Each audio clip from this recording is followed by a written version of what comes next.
Good morning, everyone, and welcome to our corporate plan update. Today's call is being recorded. We very much appreciate your interest in Exxon Mobil. I'm Jim Chapman, Vice President, Treasurer, and Investor Relations. Joining me today are Darren Woods, Chairman and Chief Executive Officer, Kathy Michaels, Senior Vice President and Chief Financial Officer, Neil Chapman, Senior Vice President, and Jack Williams, Senior Vice President. Our full presentation and pre-recorded remarks are available on the Investor section of our website, along with the corporate plan news release. In a moment, Darren will provide brief opening remarks, and then we'll move to our question and answer session. During today's presentation, we'll make forward-looking comments. We encourage you to read our cautionary statement on slide 2. Additional information on the risks and uncertainties that apply to these comments is listed in our most recent SEC filings on our website. We also provide supplemental information in the appendix of our slides. And now I'll turn it over to Darren for opening remarks. Good morning, and thank you for joining us. We're excited to share how the work we've done to transform Exxon Mobil continues to deliver in execution, earnings, market leadership, and in value to our shareholders. All of our successes begin and end with our unique set of advantages. We've built them over decades, and they distinguish us from our competitors. Several years ago, when we began our work to transform this company, we did so with one objective: to fully unlock these competitive advantages. Today, our transformation is driving industry-leading results. We have the strongest portfolio in our history. We're delivering greater value as our mix improves and our production becomes increasingly advantaged. We're more profitable than we were 5 years ago. We expect that to continue as the advantages we've unlocked position us for even greater opportunities in the years ahead. Last year, we committed to delivering 2030 by 2030, $20 billion in additional earnings and $30 billion in additional cash flow. Just 1 year later, we see the opportunity to do even more. Compared to 2024, we now expect to deliver $25 billion in additional earnings and $35 billion in additional cash flow by 2030 on the same constant price and margin basis. We expect to do it with no increase in capital, while generating a return on capital employed of more than 17%. At the same time, we're increasing our 2030 upstream production guidance to 5.5 million oil equivalent barrels per day, roughly 30% higher than the next closest IOC. Of course, our priority is value, not volume. About 65% of our production will come from advantaged assets with lower lifting costs and a lower emissions profile. In Product Solutions, we're continuing to strengthen our portfolio through advantaged project startups and high-value product growth. Advantaged projects are positioned to deliver $4 billion of additional earnings growth by 2030 at constant margins, with roughly 60% from projects we've already started up. We're also beating our 2030 emissions reduction plans across the portfolio. We've already achieved our plans for reducing GHG and flaring intensity and expect to reach our planned 2030 methane intensity reductions next year. Let's talk about how we've done all this. It began in 2018 with the first step to unlock ExxonMobil's unique set of competitive advantages by dismantling organizational silos. Every year after that, we've taken further steps to change how and where we work. We moved from 11 independent company silos to one globally integrated enterprise. The corporation moved from a holding company to managing all the core capabilities that underpin success in our businesses. It's been a challenging journey, one that will continue in the years ahead. But it's unlocking the true potential of our people and our company's capabilities for the first time in our history. The transformation has fundamentally changed how our company works, how and where decisions get made, how expertise and capital are deployed, how scale is leveraged, and how we capture value across our integrated businesses. It's sharpened our focus on what matters and changed the speed at which we learn and act. Our centralized organizations support the entire enterprise, focused on delivering excellence in execution and setting the bar for performance standards across all relevant industries, not just ours. As a result of this change, more than 95% of our above-field workforce have had their roles transformed, expanding their scope and impact. The benefits of these changes are reflected in our earnings and cost leadership. Through the end of the third quarter, we delivered more than $14 billion in structural cost savings since 2019, more than all other IOCs combined.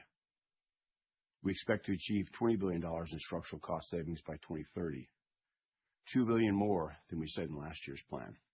Underpinning our streamlined structure is the implementation of a new enterprise-wide process and data redesign that SAP calls the most holistic and transformative in industry. This single solution replaces more than 10 disparate functional ERP systems. It modernizes and simplifies how we operate at every level of the company, redesigning end-to-end processes and connecting data, transactions, and decision-making across every business, geography, and function.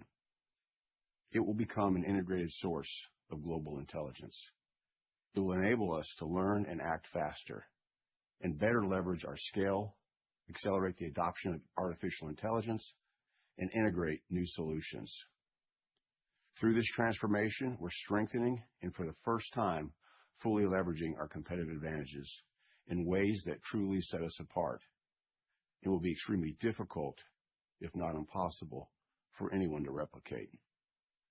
Let me briefly cover each of these, starting with scale, which underpins everything we do. Scale is vital. It supports investments across the commodity price cycle, particularly when you want to invest countercyclically. It makes the development of proprietary technology affordable by leveraging benefits across a large base of operations. But size alone doesn't create scale. Scale comes from having one way of working, which accelerates learning, improves effectiveness, and drives down cost.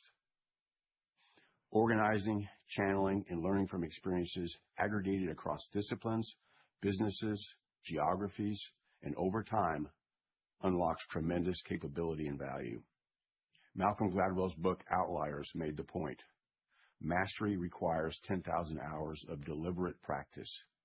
We do that thousands of times over across a portfolio of operating environments, capital investments, technology developments, logistics, and back office transactions that no one can match.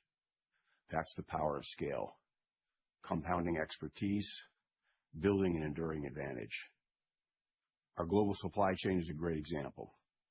Managing an immense volume of product movements with an Exxon Mobil vessel docking somewhere in the world every 20 minutes. In rail movements involving a fleet of more than 40,000 rail cars, comparable to Union Pacific and BNSF. Our new centralized structure allows us to translate this high volume and the data associated with it into hundreds of thousands of hours of experience and learning that drives bottom line improvement. Our supply chain organization is on track to generate more than $5 billion of cost savings per year by 2030. Another good example is project development using modular construction. We took an upstream offshore project design and development approach and have applied it to our entire portfolio of investment opportunities. It's resulting in unique to the world designs, faster construction times, and significant cost savings. By integrating along and across those value chains, we increase our scale and capture unique value where the whole is greater than the sum of the parts. The Permian crude venture is a great example of that integration, where we manage the molecules from the wellhead through tanks, pipelines, into our refineries and then our chemical plants, and onto our customers. We expect it to generate roughly $9 billion in business value through the end of the decade. Turning to technology. This advantage is at the heart of what we do. Long before today's tech sector, ExxonMobil was discovering, developing, and deploying game-changing solutions derived from the foundational elements of our world, carbon and hydrogen molecules. Today, our global technology organization unifies those capabilities and applies them to our biggest challenges to deliver differentiated performance. This is creating entirely new products and processes, in lowering cost, raising yields, improving efficiency and productivity across all of our businesses. Our Singapore Resid upgrade project deployed breakthrough proprietary technologies that convert low-value, bottom-of-the-barrel molecules into some of the highest value lubricant base stocks we offer. In the Permian Basin, we're applying patented lightweight proppant developed through downstream research and a deep understanding of petroleum coke properties as a proppant to increase recovery from hydraulic fractures. To date, this new technology is demonstrating up to 20% higher recovery while improving capital efficiency. That's just one of more than 40 stackable technologies we're developing and testing with the objective of doubling resource recovery in the Permian. We're also developing entirely new opportunities with new high-growth, high-margin products in large, established markets. Proxima transforms low-value gasoline components into a revolutionary resin solution, lighter, stronger, faster curing, and more corrosion-resistant than alternatives. In construction, Proxima-based rebar has demonstrated up to 40% faster installation than steel. In coatings, our Proxima technology enables a one-step marine cargo tank coating solution that cuts application time in half, creating significant savings for our customers. In automotive, Tier 1 OEMs are showing strong interest in our lightweight battery enclosures made with Proxima. And in the oil and gas sector, we're showcasing Proxima's superior subsea pipe coating attributes in our Hammerhead development. In carbon materials, our next-generation battery anode graphite is demonstrating 30% faster charging, up to 30% greater available capacity, and up to 4 times longer battery life. And with our recent acquisition of superior graphite assets, we're establishing a differentiated graphitization process with higher throughput, 50% greater energy efficiency, and much shorter processing time than industry alternatives. This is a game changer in energy storage solutions, with significant benefits in EV and on-grid battery storage applications. These are just a few examples from a robust pipeline of breakthrough technology developments. I expect much more to come in the years ahead. The advantage that translates our efforts into bottom-line results is execution excellence. How we achieve our results is as important as the results themselves. Living this philosophy and learning from our collective experiences has resulted in a deep knowledge of critical disciplines. This advantage manifests itself in all facets of our business, particularly in our execution. This is evident in the most important area and the one most difficult to consistently manage: safety. This year, we expect to deliver our 5th consecutive year of industry-leading personnel safety performance and the 5th year of no significant process safety events. It's also evident in another critical area of our capital-intensive business: project design and execution, and the performance of our global projects organization. From its inception in 2019, Global Projects has set the standard, improving cost, schedules, and delivering best-ever safety performance on an increasingly complex portfolio of projects. Through 2030, Global Projects is on track to deliver $10 billion in capital savings and set the benchmark for industry-leading cost and schedule performance. This year, we completed more strategic projects than ever before, including some of the largest and most complex projects in the industry's history. These include our 4th deepwater development in Guyana, where our Design One, Build Many approach has enabled us to deliver large-scale projects at an industry-leading cost and schedule.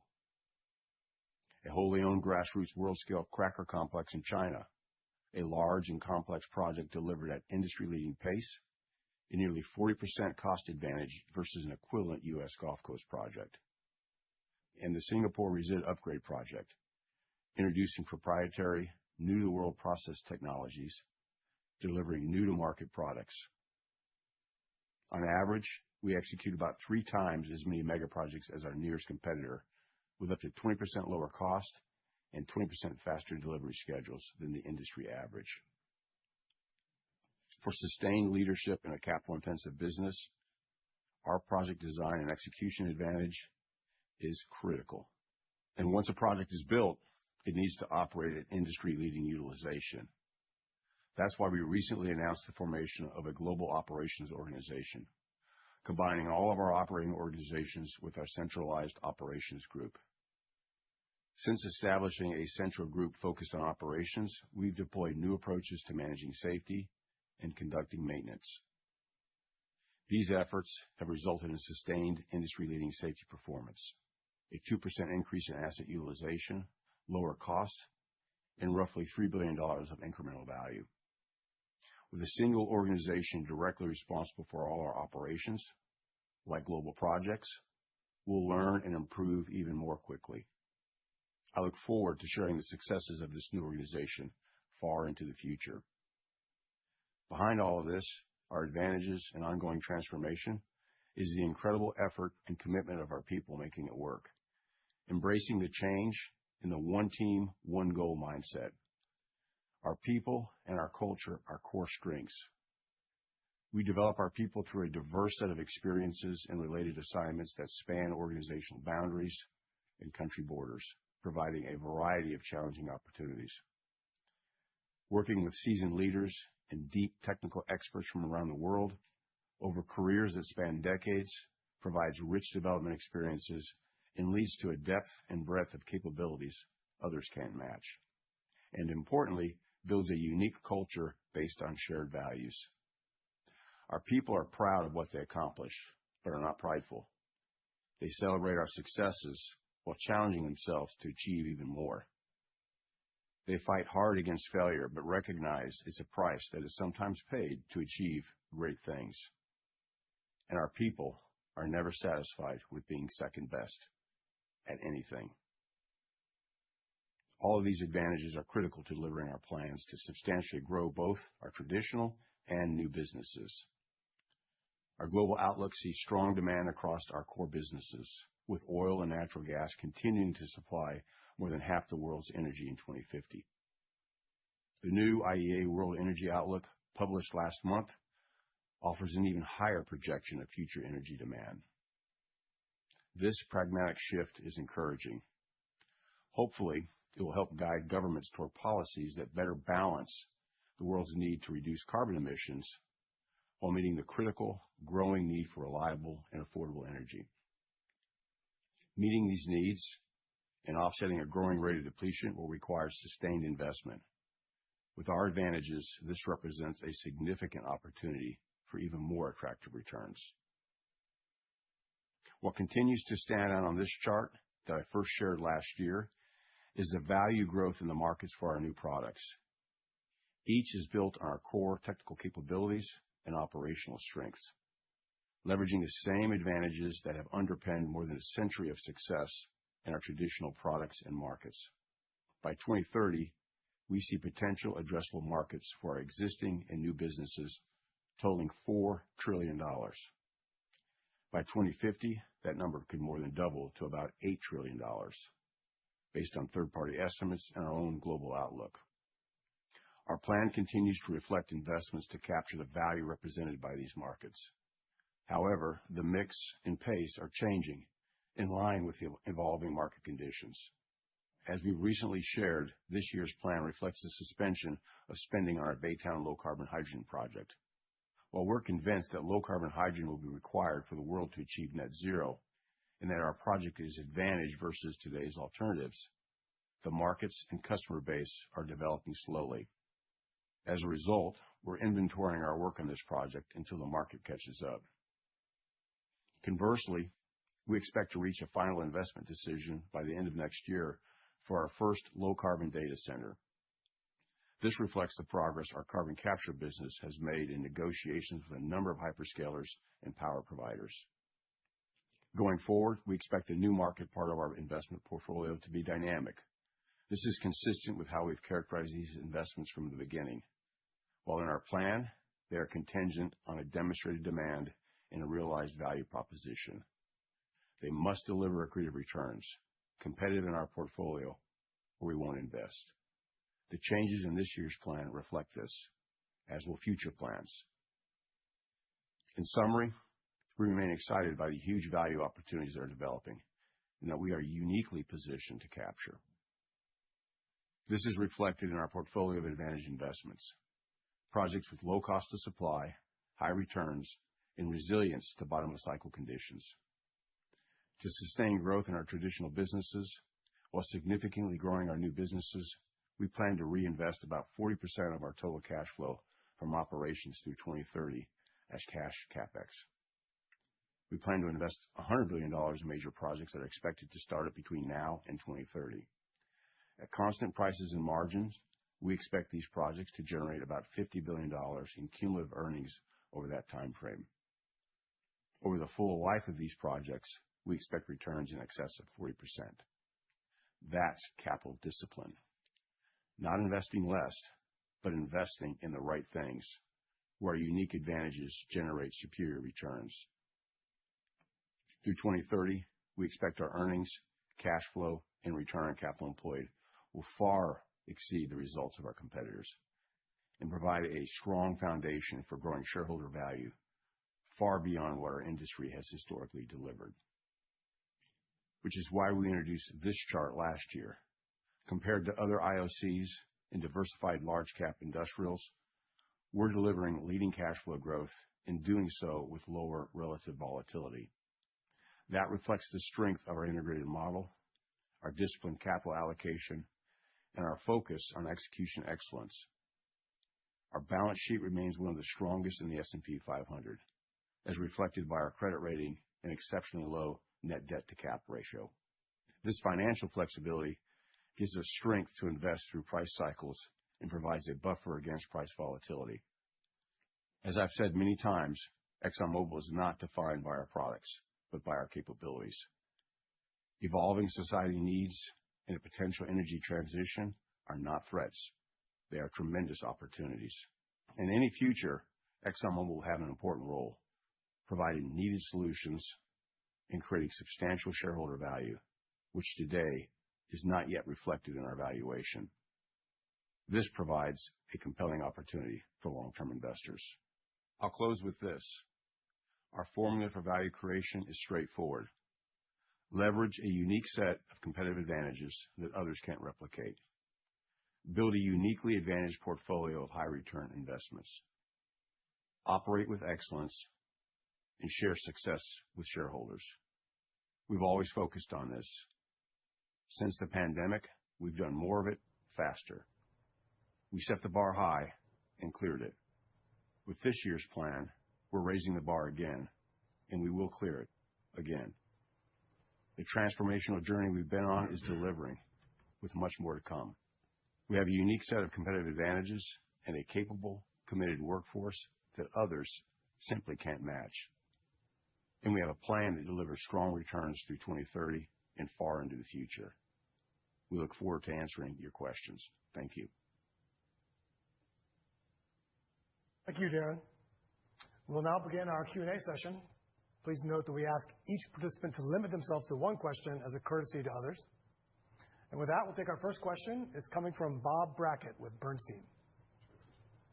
Good morning. I would argue that the simple message to take away from today's update is $5 billion is additional 2030 earnings and cash flow. The lion's share of that looks like it's coming from the Permian, say $3 billion. The uplift in Permian volumes, which is guided to, is another 200,000 BOE a day. And that's around 75 million barrels BOE a year. And at a $40 sort of cash flow margin, which is reasonable given your guides, that's about $3 billion. So it seems like you can get most of the Permian uplift just from volumes.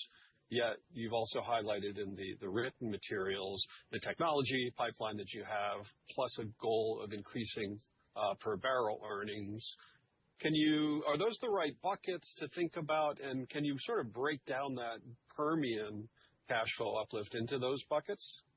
Yeah, thanks, Bob, and good morning. Let me just maybe provide a little context and then hand it over to Neil to take you through a little bit more detail. But your math is pretty solid.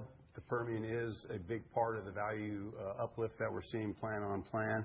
We've also got improvements in the base business, and we've also got structural cost improvements that are adding to the bottom line, which is a collective effort across the organization. So those are the key components.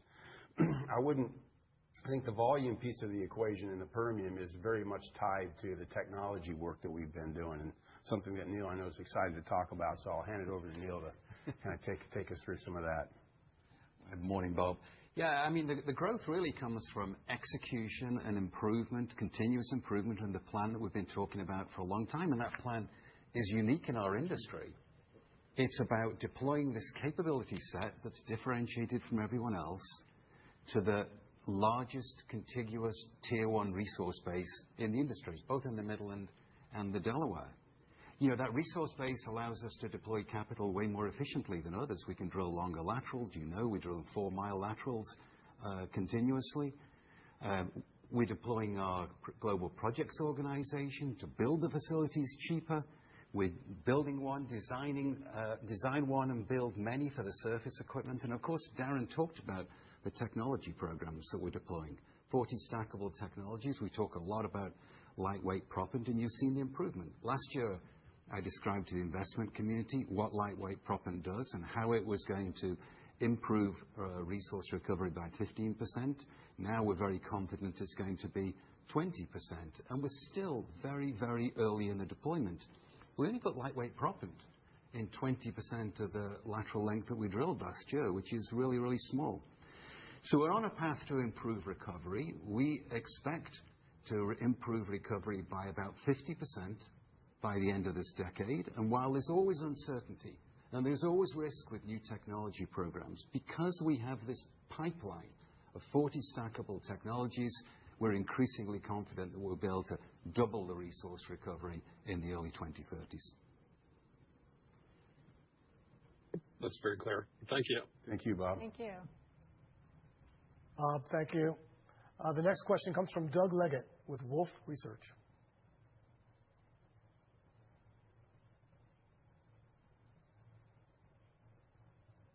Morning, Doug. Thank you. Thanks, Jim. I was having trouble getting my mute button to turn off. Sorry about that. Okay, so figured out the technology. Darren, it's kind of amazing that it was a year ago that you laid out a $30 billion cash flow growth story, and 1 year into a 6-year plan, you're up 17%.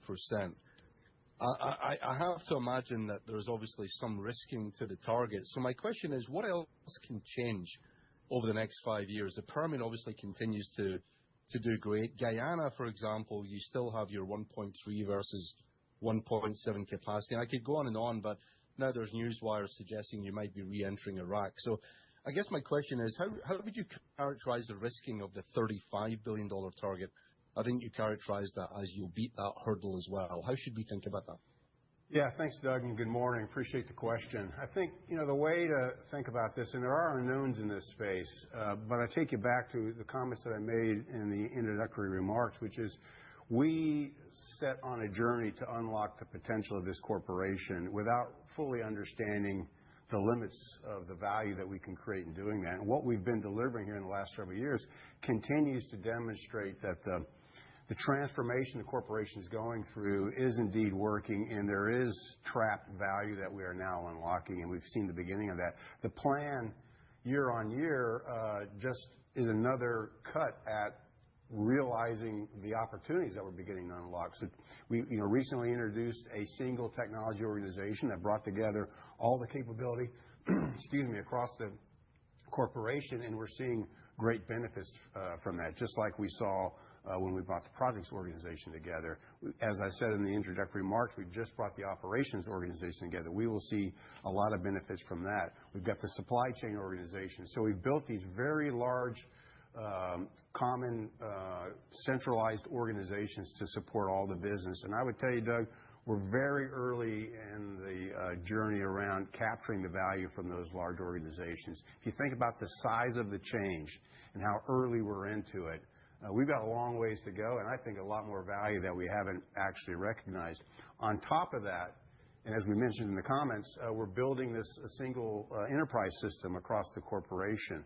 That is unique unique in our industry. And when you combine that unique single instance ERP system with the scale and the diversity of our business and all the work that we're doing, there's potential value unlocked there that, frankly, is hard for us today to even estimate. But we know that it's there. We see great opportunities there. The stuff we can see more than justifies that investment, but there's going to be a lot more to come from that. So I think, maybe to your point, we do think there's a lot more upside here.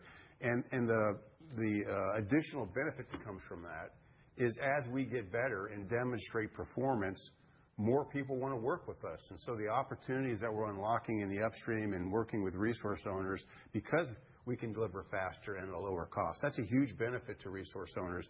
They want Exxon Mobil involved in that. So it's kind of a self-propelling, self-supporting effort in that as we get better, we get more opportunities. As we get more opportunities, we get better, and we just keep moving through that. So I think, we've got a really good formula here. We're on a really good path and feel really positive about the approach. I don't know if you guys have anything to add to that.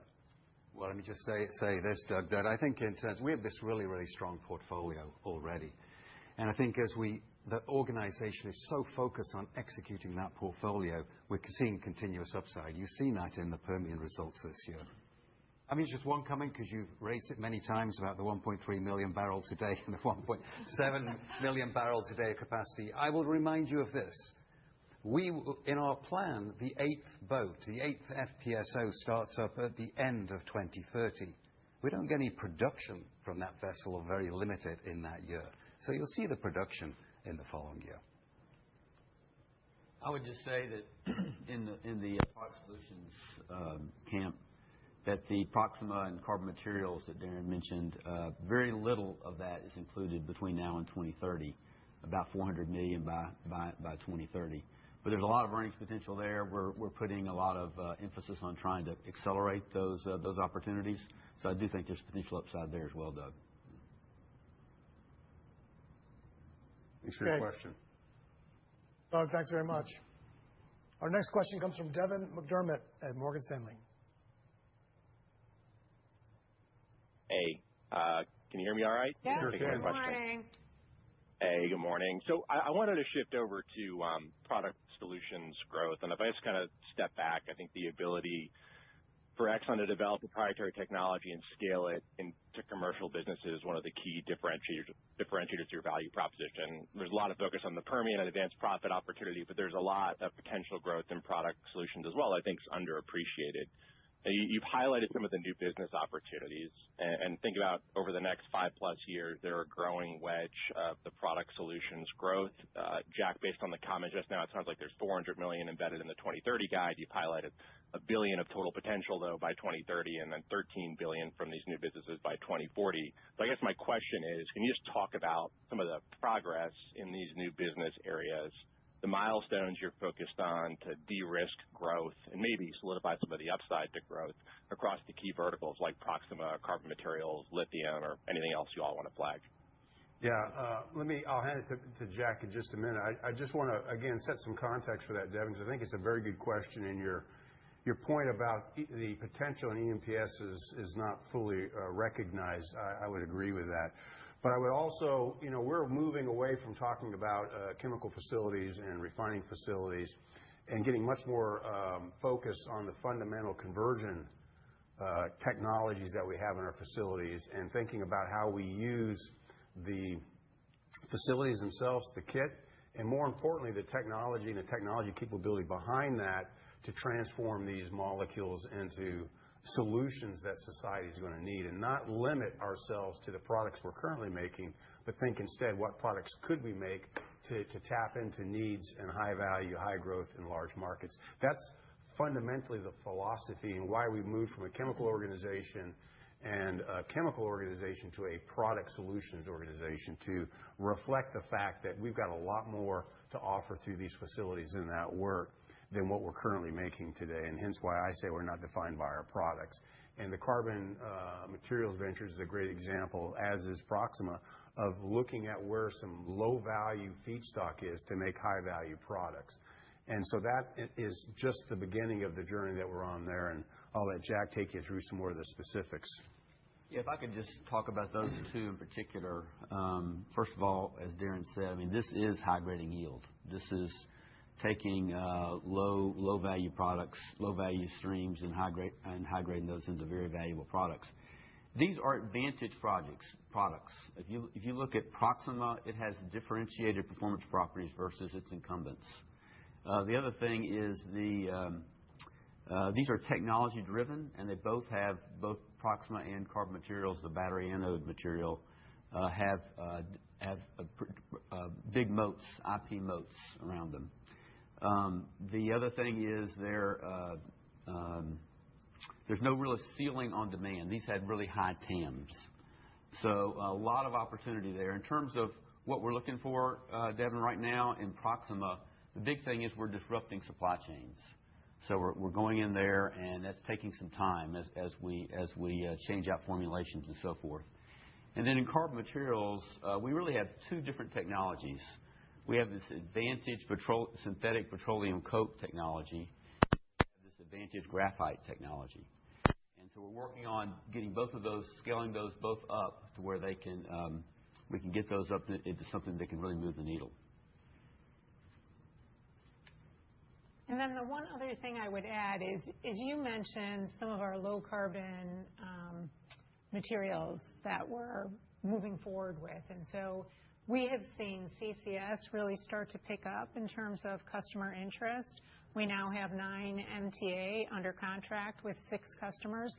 We're already flowing CO2 for our first customer. We have 3 more customers that will be bringing online next year. You mentioned lithium, which is a technology, again, where we think our core competitive advantages really will come to play.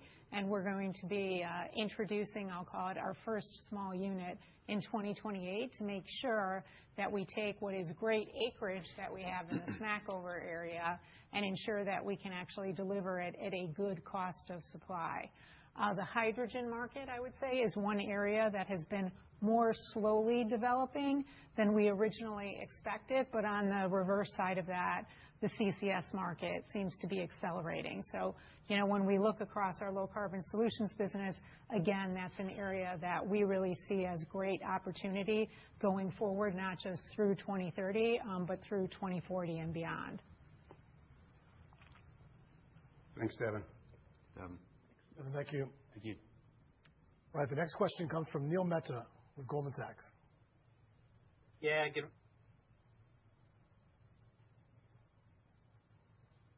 Hey, Neil, we're having a sound issue there. Want to try one more time? We can see you, but... Jim, is this working? Perfect. Sorry about that.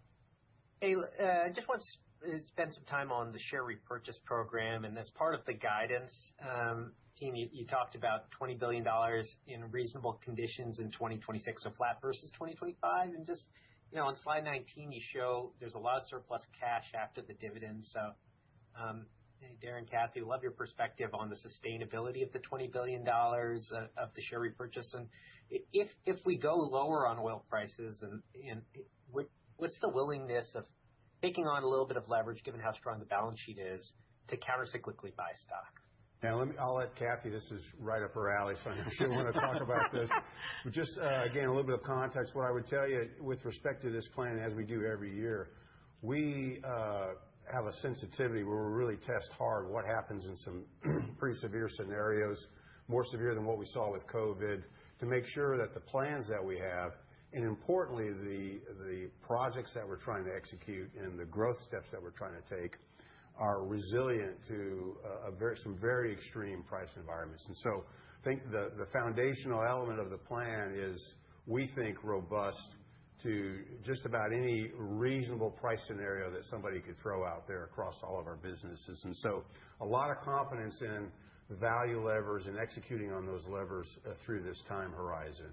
And I'll let Kathy talk to the specifics of share repurchases. Yeah, so let me start with, I actually think we go out of our way to give a little bit more guidance in this area than most of the other companies and our peers provide, so that shareholders have an understanding of what our intention is, right? And we always do a little bit of a caveat saying, hey, at the end of the day, it is going to depend on reasonable market conditions. But I think you've seen us see execution very consistent with the guidance that we have provided.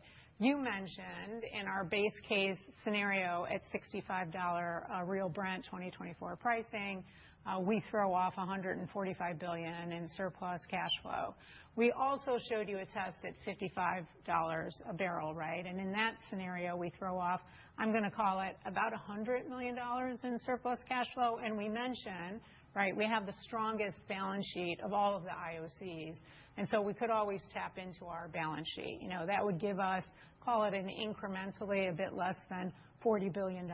So I'd say in a wide range of market environments, we will be able to generate surplus cash flow, which is really what helps to support not just rewarding our shareholders, but as you know, our capital allocation philosophy is first and foremost, we are going to fund advantage projects, right? Because that is actually what creates the virtuous circle that ends up enabling us to reward our shareholders. We clearly really benefit from having a rock-solid balance sheet, and that's something we're going to continue to protect. I mean, we ended the third quarter with 9.5% net debt to cap, right, better than all of the IOCs. So, we look at that and then say we've got to reward our shareholders. You would have seen that we increased our dividend in the third quarter by 4%. We are in a pretty unique category. We're better than 95% of companies in the S&P in terms of having an annual dividend that has increased for now 43 years running, right? And we've got 40% retail shareholders who we know are counting and very focused on that dividend. So I'd say we have a very clear approach in terms of capital allocation. I think that approach is working, and we make sure that we test our plans, against a wide variety of market environments, and that we have a lot of surplus cash flow that we can dedicate first and foremost to the business, but also to rewarding our shareholders. Yeah, and Neil, let me just add, I think one of the things different from the past is we've got this long-term plan out through 2030. Frankly, internally, we look a little even beyond that.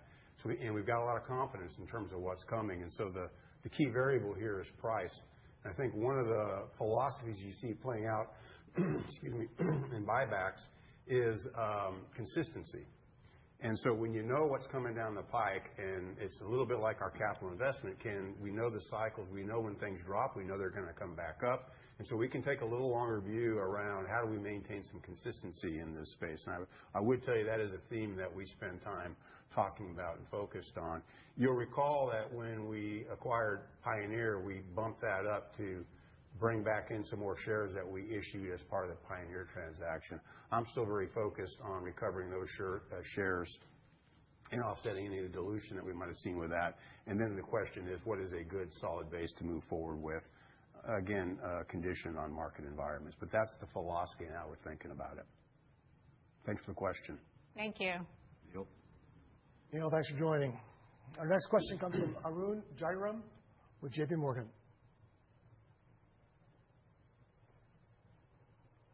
Arun, might need to unmute there also. Oh, apologies. There you go. Yeah, I was wondering if you could elaborate on some of the investment opportunities you're seeing in the data center arena. You highlighted that you have some firm turbine awards, and you've highlighted a couple potential sites. I'd love to hear your thoughts as a potential FID decision later next year, by late next year. I'll hand that to Neil. That's a business under his portfolio, but I want to reconnect to the approach that we've taken here, and I think it sets us apart somewhat uniquely from others in this space, is recall that we're tapping into our core capability set and core organizations. And so it allows us to build on the capability that we've been developing in our traditional businesses and just extend it into new markets, utilizing the same capabilities, the same people, the same talent, the same technologies. And so it gives us a lot of flexibility and a lot of optionality, which is what you see happening in our portfolio. We were first to come with a very discrete, well-developed project concept around decarbonized data center. And we went out and when that noise first started happening, people first started talking about it, we went out very quickly to start talking about the opportunity, how we could bring it to life. And we've made great progress there. And I'll let Neil kind of talk more about that business. Yeah, we're focused on partnering with a power producer where we can add CCS, we can add decarbonized power, we can decarbonize the power, and that's what the hyperscalers are interested in. Now, the way we're doing it is we're leveraging this CO2 infrastructure that we have on the Gulf Coast. That's the largest CO2 infrastructure in the world, actually. And the principle or the philosophy here is we'll provide decarbonized gas, net zero gas from the Permian to a power plant to provide decarbonized power. We'll take the emissions and we'll sequester those. And it's all about integrating all of those together. So we're working with several hyperscalers who are interested in decarbonized power. We're working with a couple of power producers. We're well, as Darren said, well down the road of developing a project. And that's why we're confident that we can FID a project by the end of next year. Arun, Thanks, Arun. Thanks for joining, Arun. Our next question comes from Betty Jiang with Barclays.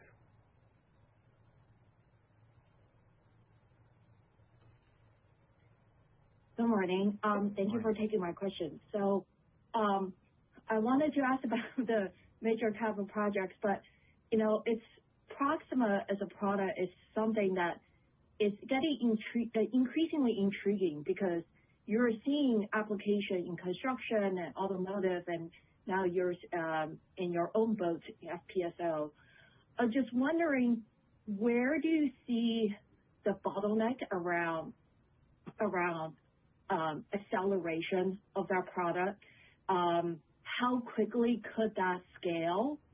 And do you find this as one of the more high impact businesses among the various emerging businesses that you have in the portfolio? Jack, you want to take that? Yeah, thanks for the question, Betty. I'm really excited about Proxima. I agree with you. I think it has tremendous potential. A lot of applications, infrastructure, as you mentioned, in the rebar, where it displaces steel, 75% lighter, twice as strong. The coating is a really interesting application where you can save significant time and number of coats for industrial coatings. And then, as you mentioned, subsea with the subsea insulation that we're going to use at our hammerhead, but we also had a lot of industry interest there. So the big question is, why can't you go faster? And we're going to be up to 35 KTA of capacity this year. We'll ramp that up to 200 KTA of capacity by 2030. And we're looking at ways to accelerate that. But the big issue is into something like auto. It takes some time. And think about going into rebar. We have to set up new manufacturing plants for these facilities. So it's just taking a little bit of time. This is very disruptive. It's way higher value in use than current incumbents.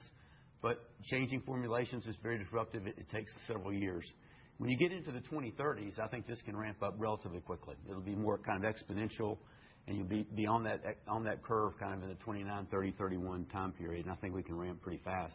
And as I said, it doesn't really have any ceiling here. It's a really high TAM, so we can. Right now, our plans are very methodically going one plant after another, but we can accelerate that if the market demands are there. Great. Thanks, Betty. Thank you. Betty, thanks for joining. Our next question comes from Steve Richardson of Evercore. Thanks. Good morning. I was wondering, this is probably for Neil, but I'd love to go back just to the Permian quickly. Considering how much you've learned since Pioneer and the beefed up update here, I was wondering if you could talk about the tension between recoveries on a per well basis versus on a section or a DSU basis that operators all seem to be taking a bit of a different tact on. And how is your thinking on that changing, if at all? And how much of how you're developing the play has changed over the last year? Acknowledging that the lightweight proppant is just one of the many technologies that you're looking to bring to bear here. Just curious if you could kind of help us on how the thinking around that's changed, if you could. Hi, Neil. Yeah, it's a simple approach. I've talked about this many, many times. The Permian is different. The benches are different. The geographies are different. So you have to deploy different technologies, different techniques, different well spacing, different frac intensities, depending on what the geology is. And that's what's unique about what we're doing. We're looking very, very closely about what is the geology, what for any bench that you are developing or any cube that you are developing. The key here is to improve the recovery.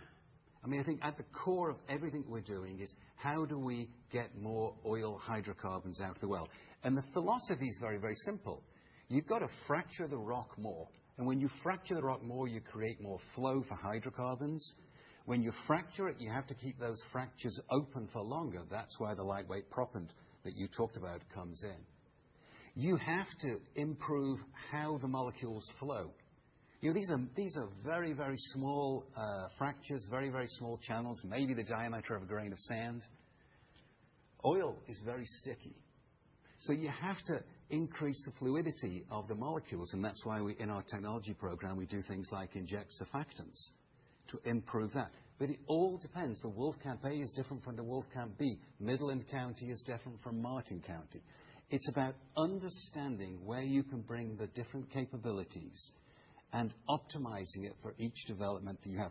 That is the key on all of this. When you have a deep portfolio of different technologies, you can deploy them in different ways. Now, when you improve recovery, you can elect to recover more, or you can elect to space the wells out and lower your capital efficiency, get the same recovery at lower capital. The plan that we laid out today, what's really unique about it is we're going for up 200,000 barrels a day versus what we talked about last year. But Bob, that's with no increase in capital.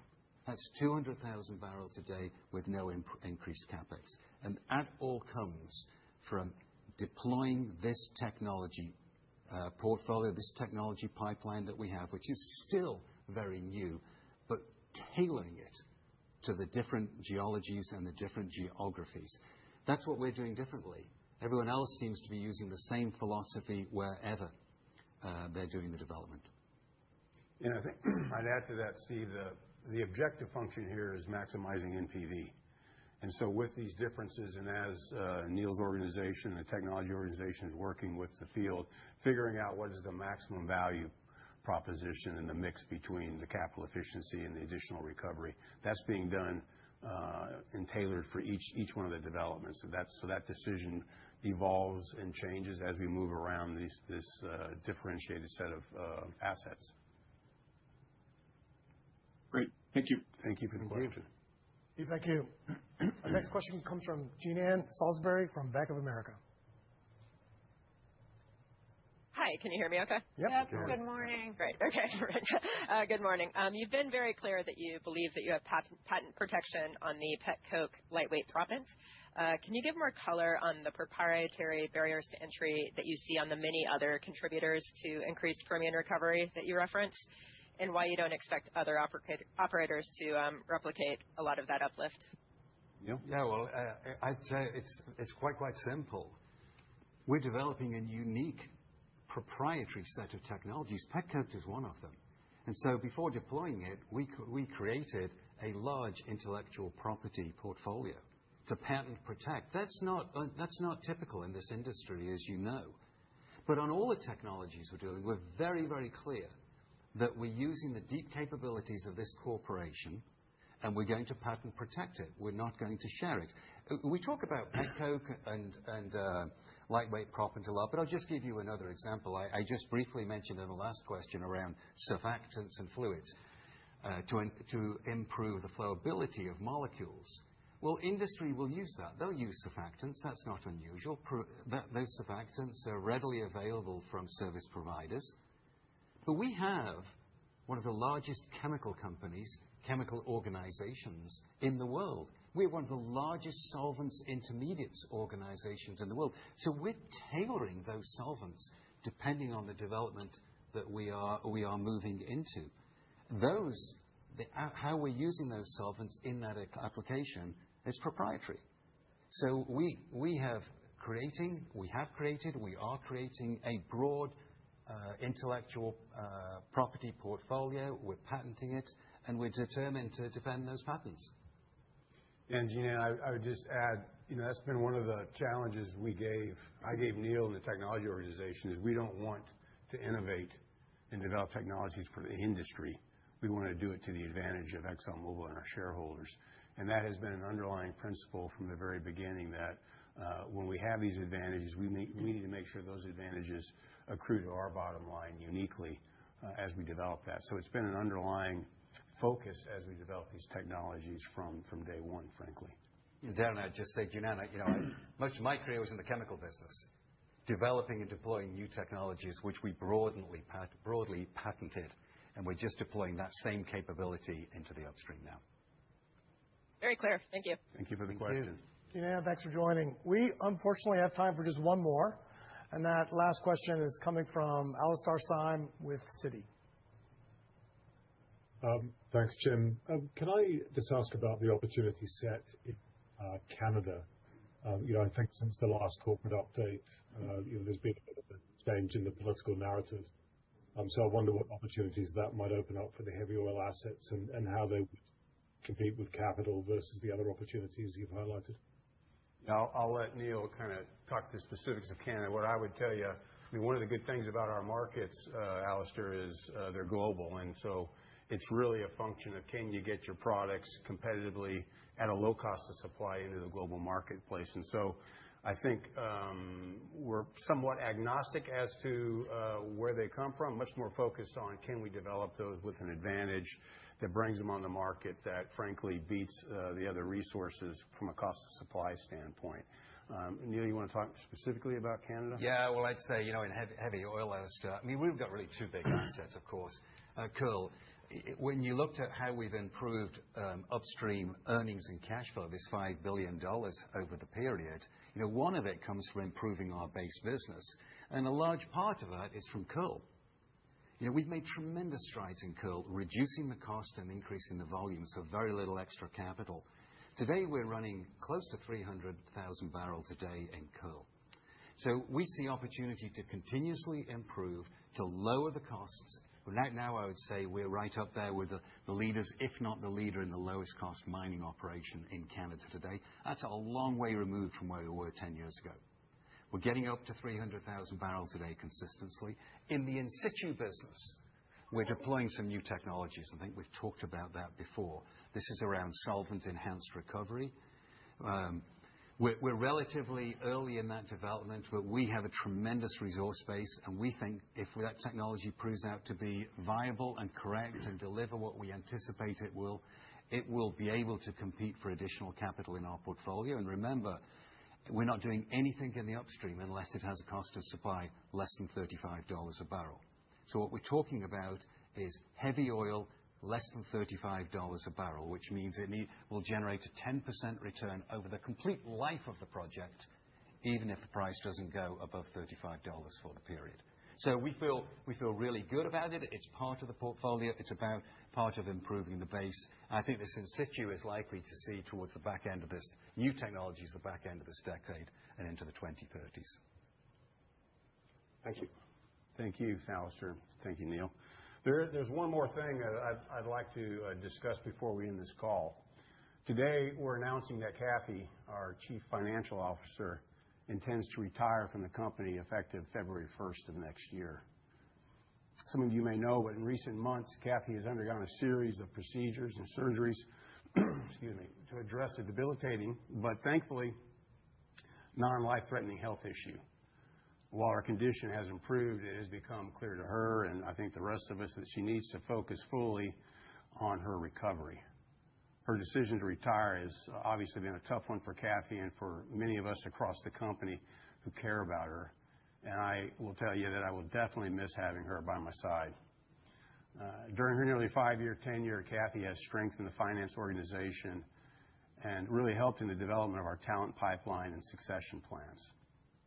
Neil Hansen, the current president of Global Business Solutions, will be elevated to the CFO role, reporting to me and joining the management committee. Neil's been with the company for 25 years and has proven his capabilities running large businesses and in most of the critical areas of finance.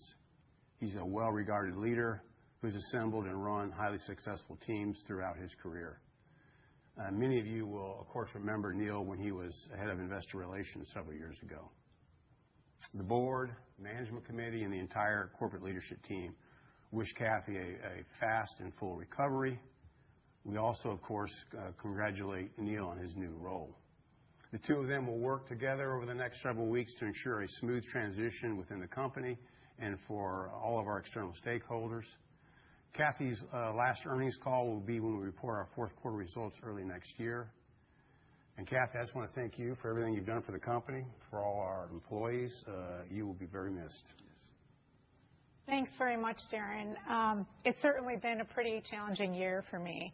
Things are absolutely getting better, but it has been slow going, and I still have a lot of work to do with my doctors to one day kind of get back to my usual self.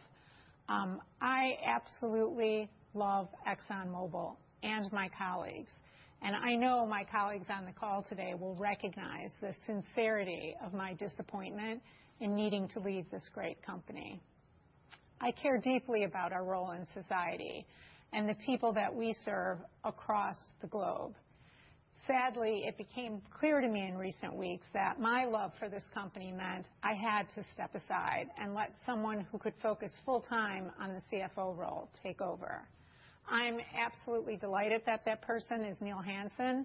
It didn't take me long after joining Exxon Mobil to realize how talented and how capable he is.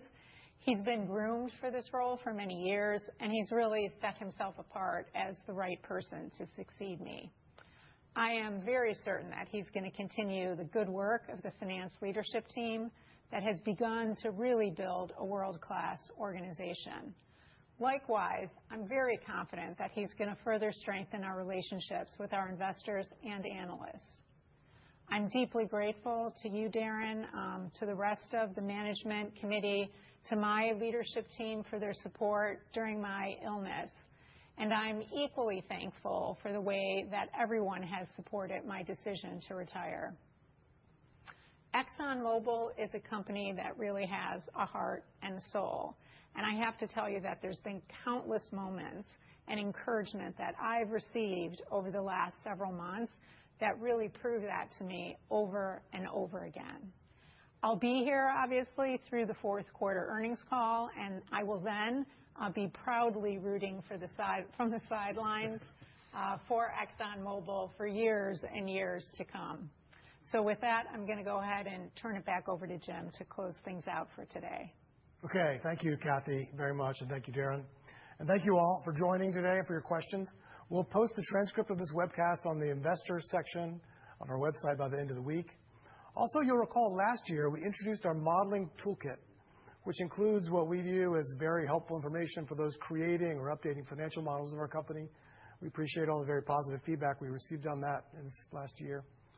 Note that we've updated the toolkit this morning to reflect our latest price sensitivities and other key assumptions. And this is all available, as usual, on the Investors section of our website. Finally, on behalf of all of us at Exxon Mobil, we wish everyone a happy holiday season. And that concludes our webcast.